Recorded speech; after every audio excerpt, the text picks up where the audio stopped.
Hey there guys, Tim with Tacky Fly Fishing here, showing you some of our favorite bugs that we love to tie and fish with, and also that you can give you some ideas for what you can fill your tacky fly box with. Today I'm going to show you one of my favorite stillwater fly patterns, and this here is a swimming damsel fly nymph pattern. Technically, I don't even really know if this one has a name yet, but it's a swimming damsel fly nymph, and I'll show you some unique attributes about it as we go along.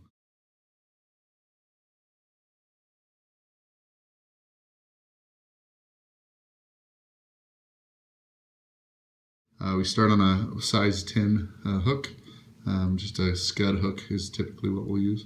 And then I like to use an orange thread. Just gives it a little bit more pop on the head. Obviously these things can be anywhere from like an olive to a brown color, but I do like to have a little bit of color on there to just kind of make our fly stand out a little bit. So basically we just get started by getting the thread on the hook. I really like to start this fly a ways back from the eye, and I'll show you why.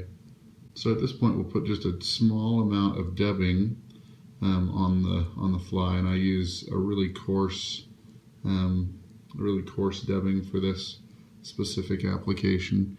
It's kind of got a little bit of orange and brown in it. What we really want to do right now is we want to enable ourselves to lock down on the materials that we're going to tie on the back of this fly. So we just get a nice dubbing ball there and get it started right where that thread was initially. What we apply next, so don't wrap all the dubbing, we're using, in this specific instance, we're using the silly worm. I'm sure some of you guys have seen it. A lot of guys will make San Juan worm patterns with them and things like that. This is acting as basically the tail. The beautiful thing about these is they swim extremely well. They're not the most durable things on earth, which is why we're actually using this dubbing to tie the silly worm down. The dubbing helps to ensure that the silly worm doesn't actually get destroyed in the tying process. Now our thread, you'll notice, is quite a ways back on the fly still, and we've basically just got a mess at this point. But what we're going to use are these dumbbell eyes. We get them onto the hook themselves, and then we can do a series of figure eights. Oops. A series of figure eights to kind of lock them in place. And we'll even use some kind of heavy duty super glue to help keep them where they're supposed to be. Put a good amount of that super glue on there. It really helps to lock this thing into place. Now that those eyes are kind of firmly in place, notice we've got a good amount of space between the eyes and the eye of the hook there, or the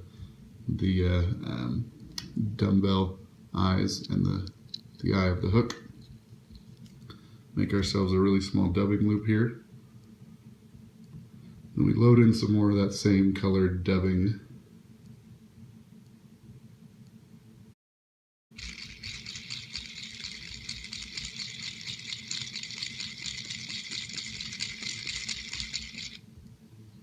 Get this thread way up here.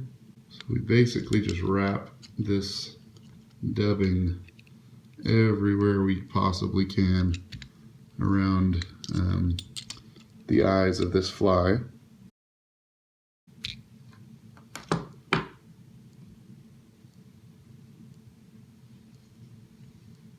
At this point, you can actually just finish it off. Small dab of Bug Bond, the front there, to really lock those threads in place. The main goal from there is to get this thing looking about as buggy as you possibly can make it. There you have it. You'll notice that tail back there is basically built to swim. That fly is going to catch fish. If there are damsel flies in that body of water and fish are looking for them at all, this thing will catch those fish. So be sure to subscribe to us on YouTube. We'll have more of these fly tying tutorials coming out every week on Fridays. And be sure to follow us on all of our social media outlets, as we constantly have giveaways and all sorts of different things. But most importantly, get out on the water and go find some fish.